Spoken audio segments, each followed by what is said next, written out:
Welcome back, everybody. It's Sunday. Really nice day today. It's sunny. It's going to be warm. Maybe the last one for the year where we have really nice weather, short sleeve weather to work on stuff. So got to get a lot done today.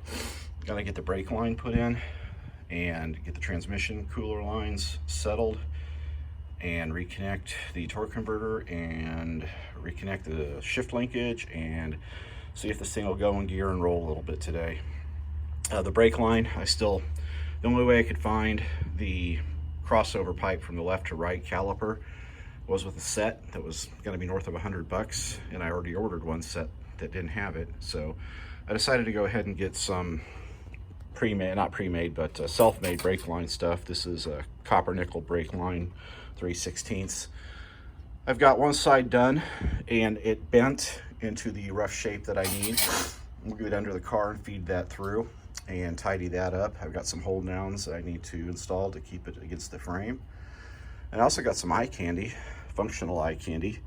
I got nice braided steel transmission cooler lines. I'm gonna cut these janked up pieces of crap out and just get rid of them. And I've got them connected to the radiator right here, to the cooler ports, and I'm gonna go ahead and get that tied into the transmission while I'm under there too. So that's gonna be a nice little upgrade.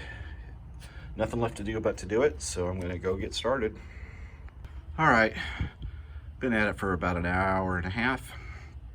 The progress is slow and steady though. If you look down there, where the hell are you? Well, there's my brake line junction block, and you can see that new copper line that's installed. And then over here, oh boy, well, somewhere down there. Sorry guys, this is tight spaces right here. I don't even know if you can see it, but I do. There's the line right there. Let's just follow it back over to here. You see that brake hose, and then down below it, that's the new copper with fitting, and that's installed too. So the brake line is there. I've got the master cylinder filled back up.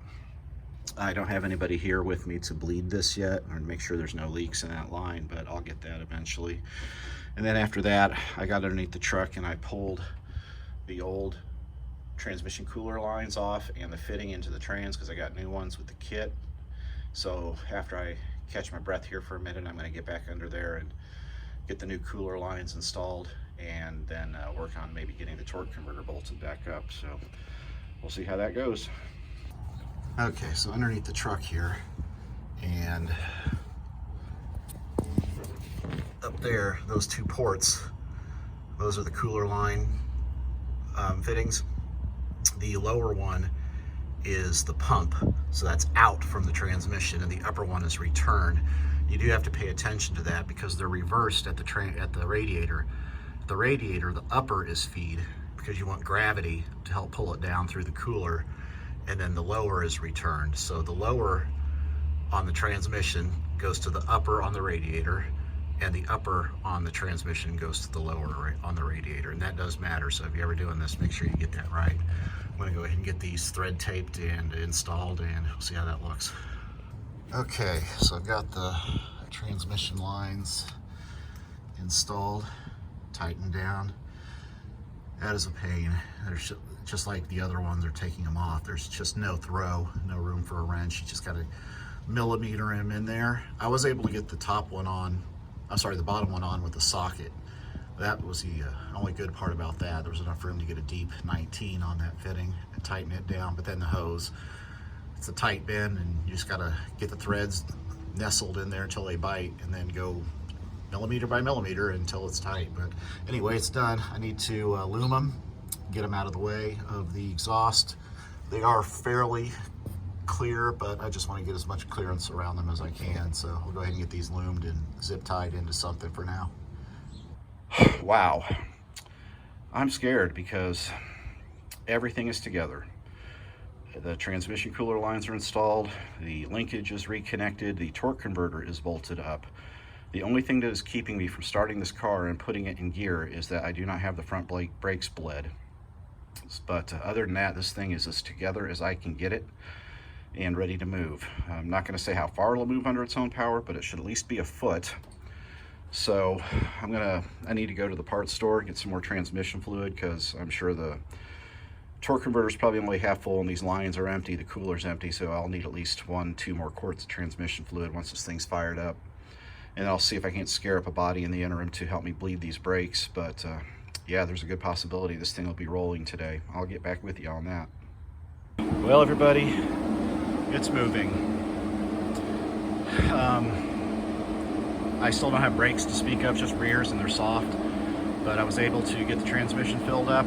It took nearly another gallon. So yeah, it was definitely a full flush and fill. That's good service for it, if nothing else. And there's no leaks in the cooling lines. I do have some leaks in the radiator bottom hose, but that thing was coupled together, if you remember. A little bit of leaking here and there. May have an oil leak around the oil filter rear main. That could be coming from the top though. I gotta check that out. But other than that, it's moving under its own power. Let's go ahead and start it up. You will probably not be able to hear me over the sound of the open headers when I'm in the truck, but let's take some video of this thing inching along here.